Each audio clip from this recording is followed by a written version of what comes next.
You've been building up a cold tolerance. Congratulations. You've been taking cold showers regularly. You've been getting in the ice bath, maybe even a little bit. You've maybe taken a cold plunge. Maybe you've taken some walks. I'm out here in nature. It's about 40 degrees Fahrenheit here in the Midwest. That's about 4 degrees Celsius.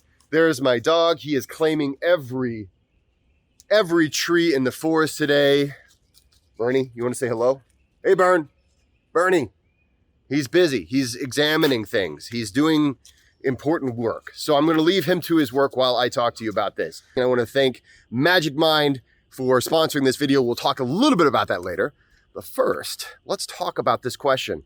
Can I ever take a hot shower again? I think there's a few questions in this, so let's get to it. So the first question is, will I lose my cold adaptation if I take a hot shower? The answer is no. I remember talking to Kath Pendleton. She was the first person to swim a mile in the Antarctic Circle. And she's like, I don't take cold showers. I take hot showers. So you have to understand, it's not going to have any negative effect on your cold adaptation.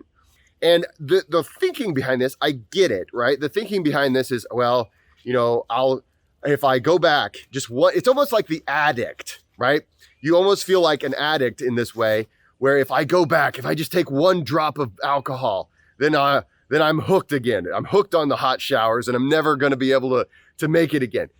Well, it's not really like that. Yes, you will have, you probably will enjoy that hot shower very much. Maybe you've really missed it. That's okay to take a hot shower. And then whenever you get into the cold shower again, well, guess what? It might actually shock you again. There's nothing wrong with that. You have to understand that part of the benefit, one of the greatest benefits really of cold training, is the fact that you induce a cold shock. Now, you know, we could talk about brown fat. We can talk about white blood cells and lymphocytes and all those wonderful things. But I always come back to the biggest benefit of cold training, and that is ultimately the fact that it's a difficult thing, right? You're getting used to doing something that is a hard thing, because we can do hard things. We've sort of come full circle. We were willing to do something hard, which is taking those cold showers, but now we're trying to avoid the possibility that taking a cold shower might be hard again. Bern, what? What is this? Anytime we go to the forest, Bernie has like, I'm swear he's solving murders. There's just some really important things that Bernie is doing here in the forest every time I take him out here. The other question is, what happens when I do it? So am I undoing something, or what exactly is happening? And this is really a fascinating thing, and actually why I would recommend going back and forth between hot and cold while you're in the shower. So in many Eastern European countries, this is really normal. Here in the West, we typically we're like, cold training? I've never heard of this before. You know, sauna? What is that? So we're just starting to get used to what these things are here in the West. But the reality is contrast, going between hot and cold. That's something that's been done for countless generations, and it's actually really good for you.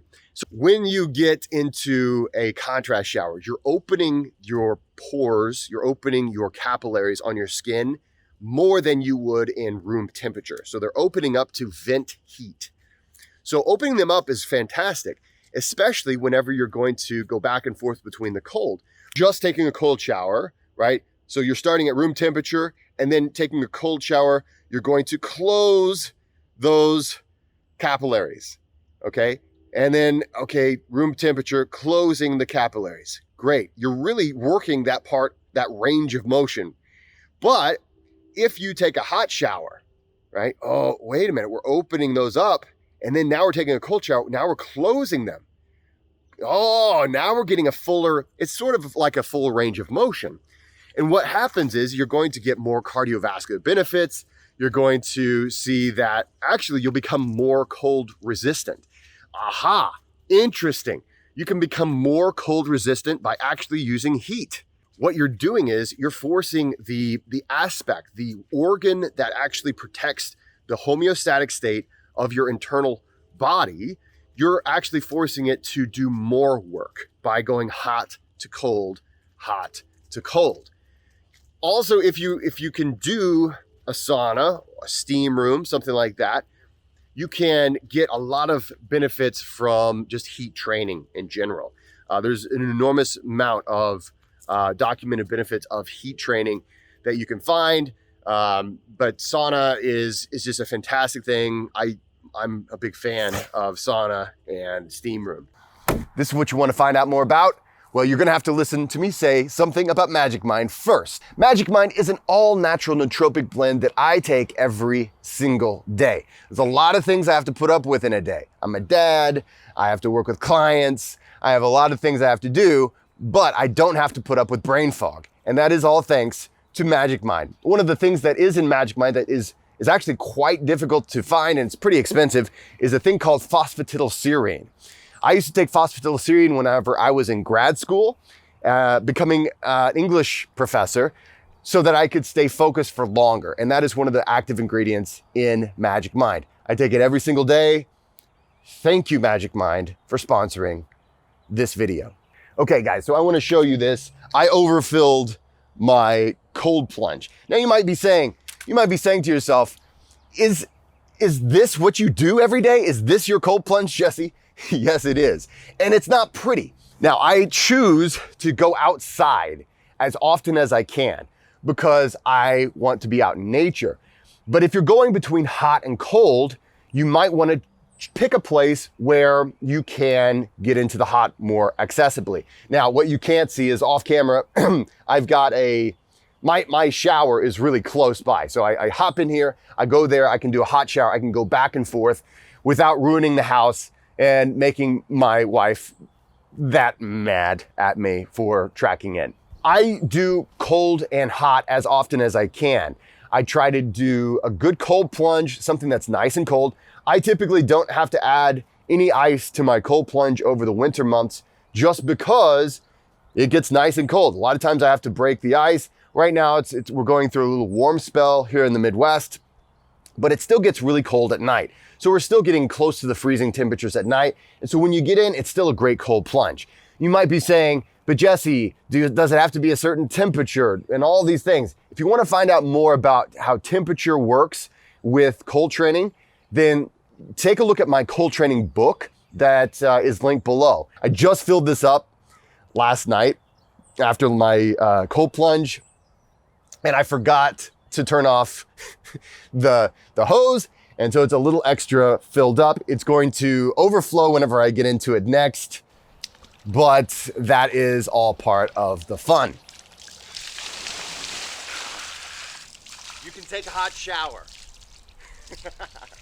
You can take hot showers if you want to.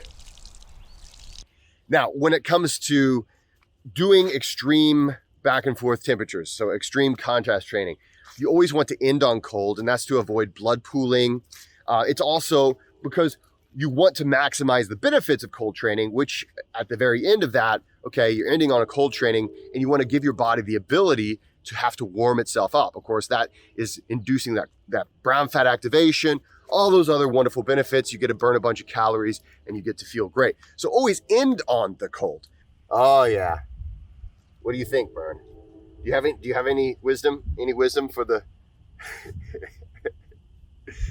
Guys, thanks so much for watching. Please like and subscribe. If you'd like to learn more about cold training, please check out my cold training book. It takes you from your very first cold shower all the way to walking barefoot in the snow. You can take a look at the links below.